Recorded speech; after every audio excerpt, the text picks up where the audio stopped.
দর্শক, এই মুহূর্তে আমরা পৌঁছে গেছি হাসনাবাদের বাস স্ট্যান্ডে, একদম নদী তীরবর্তী এলাকায়। স্থানীয় কয়েকজনের থেকে আমরা প্রতিক্রিয়া নিয়ে নেব যে কেন্দ্রের সরকার এবছরে তারা নির্বাচন করবে না জোট সরকারের নির্বাচন করবে, এ বিষয়ে তাদের কি প্রতিক্রিয়া জানতে চাইবো। দাদা, আপনারা কেন্দ্রের যে সরকার আছে সেই সরকারকেই চান না জোট সরকারকে চান?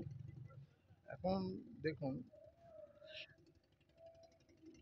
সরকার এখন জোট রাজনীতি তো আমরা করি না। এখন সেটা এখন বলতে পারবো না যে কোন সরকার আসবে এখন। হ্যাঁ, আপনাদের যিনি সরকারি থাকুন না কেন, আপনাদের কি চাওয়া পাওয়া আছে? যে সরকারই থাকুক না কেন, আমাদের পরিষেবা এখানকার যেরকম দুর্গত অবস্থায় যেরকম রেমাল আসলো, তার নদী বাঁধ ভেঙে যাওয়া, এগুলো পরিষেবাগুলো দিলে খুবই ভালো হয়। এবারে বসিরহাট লোকসভা কেন্দ্রে দাঁড়িয়েছে বিজেপির তরফ থেকে রেখা পাত্র এবং টিএমসির পক্ষ থেকে হাজী নুরুল ইসলাম, আর সিপিআইএম এর পক্ষ থেকে নিরাপদ সর্দার। আপনারা কাকে বিজয়ী দেখতে চান? উম, রাজনীতি প্রথমেই বলেছি যে রাজনীতির মধ্যে মানে আমি তো নেই। এবার এখানে যে ভালো কাজ করবে তাকেই আমরা এখানে রাখবো আর কি। সো দর্শক, শুনলেন আপনারা। আমরা আরো কয়েকজনের প্রতিক্রিয়া সরাসরি শুনে নেব। দাদা, আপনি কাকে দেখতে চান, কেন্দ্রের বিজেপি সরকারকে না জোট সরকারকে? মোদি। মোদিজিকে।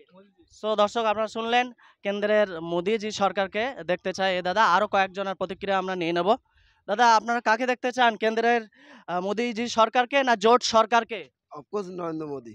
নরেন্দ্র মোদীকে। কেন, কিসের ভিত্তিতে নরেন্দ্র মোদীকে দেখতে চান? এখন সংবাদ মাধ্যমে, আপনাদের সাংবাদিক মাধ্যমে আমরা যা দেখছি, এখন টিভি ফোন করলে এখন সব এ চুরি সে চুরি, সাধারণ মানুষ এখন সব যেটা বুঝছে অ্যাকচুয়ালি ভোট আমি যেহেতু বলছি যে নরেন্দ্র মোদী চায়, আমি তো একা বললে হবে না, সাধারণ মানুষ যাকে চাবে সেই আবার থাকবে। কেন্দ্রের সরকার এখন নরেন্দ্র মোদীর সরকার আছে। তেলের দাম, ডিজেলের দাম, পেট্রোলের দাম, রান্নার গ্যাসের দাম বেড়ে চলেছে। কি বলবেন এ বিষয়ে আপনার সরকারকে?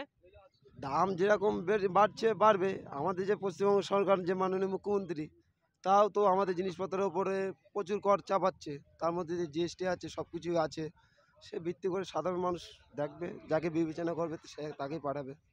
তো দর্শক, আপনারা শুনলেন সরাসরি বক্তার প্রতিক্রিয়া। আমরা আরো কয়েকজনের থেকে জিজ্ঞাসা করে নেব। দাদা, আপনারা কাকে চান, কেন্দ্রের সরকারকে না জোট সরকার যিনি হবেন? কি দাদা, বলেন বলেন, অসুবিধা নেই, আমরা সংবাদ মাধ্যম, কোনো সমস্যা নেই।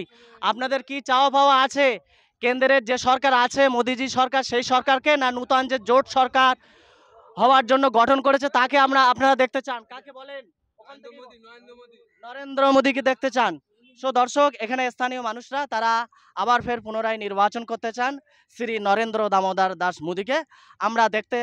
ততক্ষণ পর্যন্ত আমরা দেখতে থাকবো, 4 জুন পর্যন্ত অপেক্ষা করব সরকারে কে কে বা আসে। ততক্ষণ পর্যন্ত আপনারা নজর রাখুন XYZ বাংলা নিউজ।